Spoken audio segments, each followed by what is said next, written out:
You're tuning into Black and White Sports on YouTube. The no-holds-barred truth on sports. The main event starts now. All right, Black and White Sports supporters. Well, the other day I made a video and we talked about maybe the single greatest football influence on Mark Davis right now outside of Jon Gruden. And you know John's still lurking out there. That's Mark Davis's guy. Is probably one Tom Brady. That's right, the GOAT, University of Michigan, Patriots, Buccaneers. We all know that legacy. We also know that Tom Brady is trying to get a minority ownership, 10% of the Las Vegas Raiders. Mark Davis wants him in there to lend some added gravitas and some real bang to the ownership side, being in Vegas, and the fact that that's such a big business deal for the Las Vegas Raiders and Mark Davis. Plus, Mark Davis is on the NFL's hit list. We've talked about this before, too. The NFL would love to see him out. But it's hard to get Mark Davis out the building if Tom Brady is co-signing you, and Tom Brady is also a face of the organization along with Mark Davis. I think Mark Davis, and I give Mark Davis the credit for this, he knows having Brady there current day and around and at games, that's a big deal, right? He's going to be working for Fox Sports. I don't know how that works. I don't know what the conflict of interest is there. But we've talked about the fact that Tom Brady was going to have an influence on this coaching hire, all right? University of Michigan, obviously. Jim Harbaugh's at Michigan right now. You know, for the people that don't want Harbaugh, all I'm going to say is the following. You going to let him go to the Chargers and be in your division along with Sean Payton and Andy Reid? Because that feels like a, oh crap, no-win situation. Who knows? Maybe Antonio Pierce is the next guy.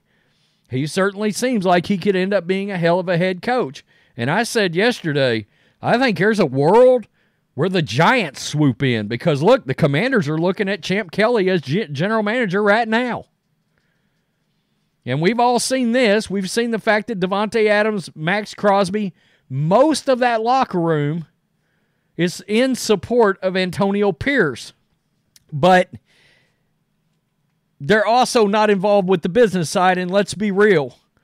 Jim Harbaugh in Vegas as the face of that organization, along with Tom Brady. Oh, that's guys, we're talking NFL powerhouse. And I think he would have the Raiders flipped in a year. I really do. Like, I'd give him, if he was here for the offseason involved in all that, it wouldn't shock me if you guys made the playoffs, won 10 or 11 games next year. All right? I just think that Jim Harbaugh's that good a coach. And, you know, he just turns programs around. Here we are, Raiders champ Kelly, Bears Ian Cunningham, linked to Commanders GM job. So, Mark Davis come tomorrow night. All right? Tomorrow night, the season will be over after Sunday Night Football. But you will start hearing coaching things in between the end of the afternoon games and the beginning of Sunday Night Football. It wouldn't surprise me if Ron Rivera is already gone by the time Sunday Night Football starts. I doubt we have anything on Belichick. But here we are right here, folks. Hondo Carpenter tweeted this out yesterday afternoon. Have stated previously that who Mark Davis listens to is a big deal. He trusts Tom Brady. Why not? I mean, really. And Brady will be partial owner at some point. Brady is in Henderson. He is in the building today. And Tom Brady was at practice. So he's out there watching practice all the while, and you know he's getting to know Antonio Pierce. I'm sure he knows him. He played against him, right? Played against him in the Super Bowl. So there's got to be a decision that's going to be weighed here. You know, do you want to let Antonio Pierce get away? Because I've thought to myself, I'm like, man, if John Mara decides to randomly pivot after a disastrous Giants year, could John Mara randomly pivot, see what's going on with the Raiders and how the players have responded and this and that and the other, and take a look at Antonio Pierce himself? Because word has it, and I heard this from John Middlecoff on his podcast the other day, the Giants, they're a total shit show behind the scenes. Wink Martindale and Brian Daboll are feuding. Evidently, the coaching situation is utter chaos with the New York Giants. All right? I mean, and there's been several stories about that Wink Martindale thing come out. Well, that would lead you to believe, is there a possibility that Daboll gets trapdoored? If he does, Antonio Pierce is going to become a thing there. I mean, they're going to, I would assume the Giants, considering the connection, would take a look. If you're the Redskins, Antonio Pierce played for the Redskins. Do you take a look?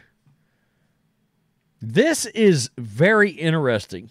It's very interesting how this is going to end up playing out.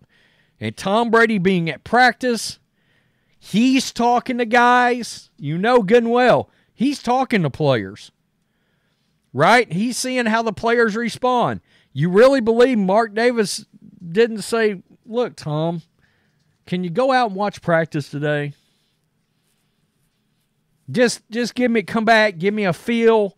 You know Tom Brady, look, Bill Belichick wore Tom Brady out, all right? We know that. We know that's one reason why he went to the Buccaneers. That combined with the same problem the Patriots have now, Belichick refused to load up on offensive weapons. That makes you wonder, right? Right there, Tom eventually came back around in his final year. Word was coming out after 2.5 years of Bruce Arians and then being around Todd Bowles. It was starting to come out that Tom was missing Belichick and that sort of militaristic style of coaching. And what happens if Brady goes out there and he's like, you know what, Antonio Pierce, these guys love him. These guys respond to him. But I don't love how loosey-goosey maybe the situation is. There's too much, the lines are blurred too much between player and coaches and authority, et cetera, et cetera. Now, I'm not saying that's a thing. It may not be. All right? There may be clear lines there. I don't know. But obviously, somebody like Antonio Pierce is going to have a much different relationship with their players than somebody like Bill Belichick. I mean, that's, you know, I mean, and Bill actually is kind of underrated when it comes to actually getting along and joking around with players. Yes, he does that. But everybody knows the buck stops with Bill. And Tom's used to that. And again, about halfway through his last season with the Bucs, word has it, started coming out that Tom was kind of missing that structure of New England and Belichick and that kind of thing. I guess he had kind of come to reappreciate it and understand, well, you know, there were certain things that organizations that are advantageous to having somebody like Bill around. And we don't know how Antonio Pierce is inside the building, on the practice field, this and that and the other, right? So, anyway, here we are. I mean, Jim Harbaugh hires Tom Brady's agent. By the way, Jim, that's Jimmy Garoppolo's agent too. And I got to thinking, you know, if Jim Harbaugh came in there, he once decided, everybody assumed when Jim Harbaugh got hired by the 49ers, oh, well, he'll get rid of Alex Smith. Alex Smith had been I don't know how many year bust at that point, like 6 or 8 years. The Niners just, now Alex Smith probably would have never turned his career around because he would have went on to be a backup and who knows what would have happened. But people, you know, teams just move off quarterbacks quicker. But when Jim Harbaugh showed up, he said, no, I can fix Alex Smith. We're going to roll with Alex Smith. And they rolled right to the NFC Championship game and nearly beat the Giants the year they went on to beat the Patriots in the playoffs. So it makes you wonder, would Jim Harbaugh, who considers himself this major QB guru, would he look at a guy like Jimmy Garoppolo and go, you know what?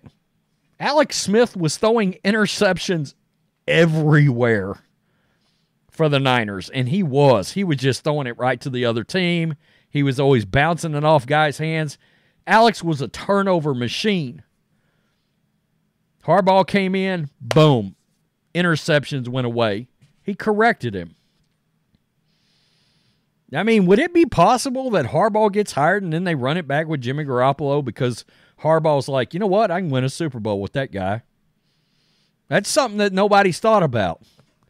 You know, I'm just throwing that out there, but again, Alex Smith once threw 1 touchdown and 11 interceptions in a season. 1 touchdown, 11 interceptions. Again, today, you'd be done. And Harbaugh looked at Alex and said, I can fix him. Alex ended up throwing like 17 or 18 touchdowns and 3 interceptions. I mean, Harbaugh knows quarterbacks. He does. Tell me what you think. Tom Brady at Raiders practice. I think this is a bigger deal than maybe some people will want to recognize. But involved with the owner, has his ear. Well, the winds of Harbaugh are blowing strong now. Very strong. And again, who the hell wants to play Harbaugh twice a year? I mean, it almost feels like you just pencil those in as losses. Peace. I'm out. Till next time. Thanks for watching the show. Be sure to like, comment, and subscribe. Be sure to tune in next time on Black and White Sports.